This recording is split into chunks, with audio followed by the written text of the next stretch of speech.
Nuclear launch detected.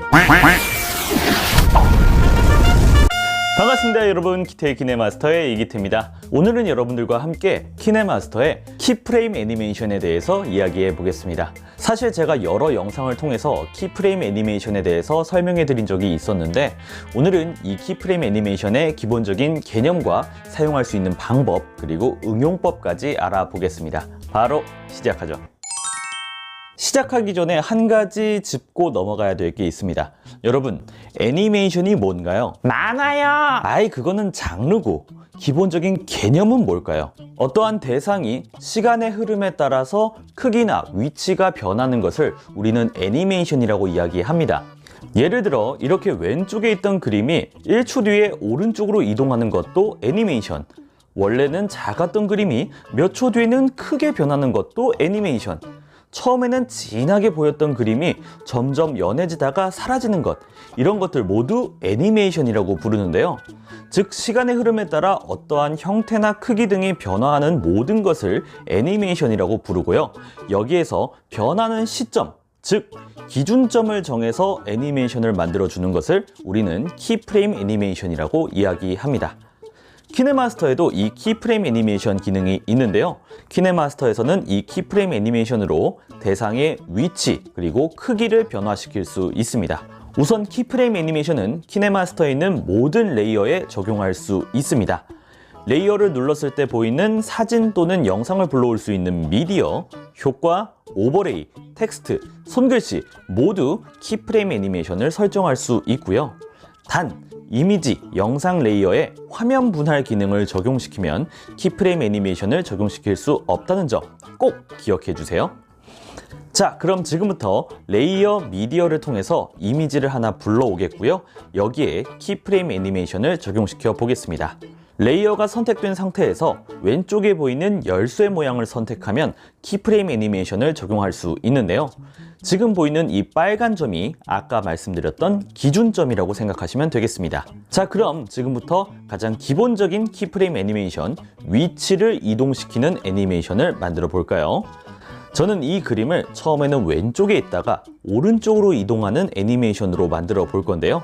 플레이 헤드를 레이어 맨 앞으로 둔 상태에서 미리 보기 화면에 보이는 이 이미지를 드래그해서요, 화면의 왼쪽으로 옮겨 두고요. 이제 플레이 헤드를 맨 끝으로 옮겨 보겠습니다. 그리고 여기서 플러스 버튼을 누르면 빨간 점 하나가 추가되는데요. 이제 이 그림을 오른쪽으로 옮겨줘 보겠습니다. 자, 그럼 처음과 끝에 기준점을 찍어 두었고요. 각 기준점마다 처음에는 왼쪽에 그림을 배치했고 끝에는 오른쪽에 그림을 배치해 뒀기 때문에 시간의 흐름에 따라 처음에는 왼쪽에 있던 그림이 오른쪽으로 이동하게 될 텐데요. 어때요? 참 쉽죠? 지금은 이 레이어 길이가 6초이기 때문에 조금은 천천히 지나가는 것 같은데, 조금 더 빠르게 지나가게 하려면 어떻게 해야 될까요? 그렇죠, 바로 시간을 줄여주면 되겠습니다. 레이어의 끝을 잡고 레이어의 길이를 줄여주시면 적용시킨 애니메이션이 좀 더 빠르게 적용되는 것을 확인할 수 있고요. 반대로 더 천천히 적용되는 것을 원한다면 레이어의 길이를 길게 늘려주시면 됩니다. 자, 그럼 이번엔 위치가 아니라 크기가 변하는 애니메이션도 만들어 볼게요. 레이어를 선택한 상태에서 열쇠 아이콘을 터치하겠습니다. 이번에는 처음에는 크기가 작았다가 점점 커지는 모습을 만들어 보고 싶은데요. 플레이 헤드를 맨 앞으로 옮긴 상태에서 처음 크기를 설정해 주시고요. 이제 맨 끝으로 플레이 헤드를 옮긴 다음 이 그림의 크기를 이렇게 키워 보겠습니다. 자, 그러면 이번에는 어떤 변화가 일어날지 여러분 이제 감이 오시죠? 확인을 누르고 재생해 보면 짜잔! 어때요? 참 쉽죠? 자, 그럼 이제 기본은 익혔으니까 이 키프레임 애니메이션을 활용해서 영화의 엔딩 크레딧 효과를 만들어 봅시다. 우리가 영화가 끝날 때 나오는 엔딩 크레딧, 아래에서 위로 글자가 쭉쭉쭉 올라가는 모습을 볼 수가 있는데요.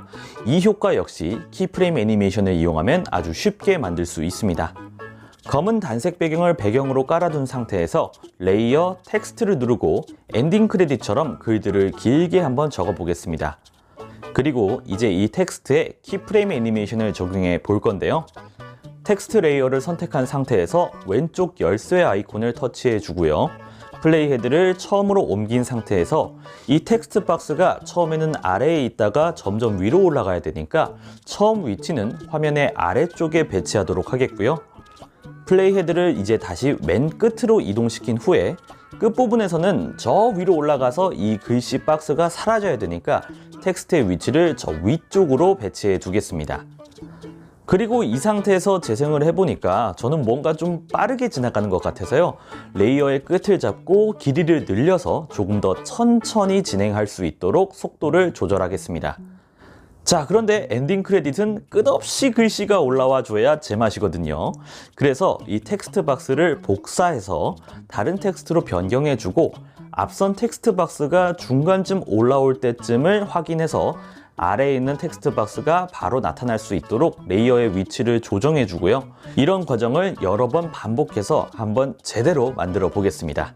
이제 이 영상을 한번 재생해 보면 짜잔! 엔딩 크레딧 효과를 아주 쉽게 만들어낼 수 있습니다. 어때요, 여러분? 참 쉽죠?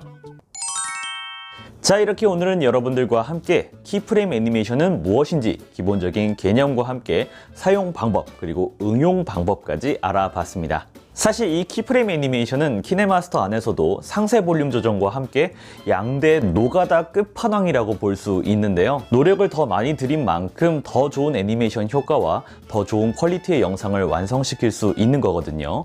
여러분들이 조금 번거롭더라도 꼭 익혀두시기 바라겠습니다. 그럼 저는 오늘 영상 여기서 마치도록 하겠고요. 다음 영상에서 다시 인사드리도록 하겠습니다. 여러분 안녕!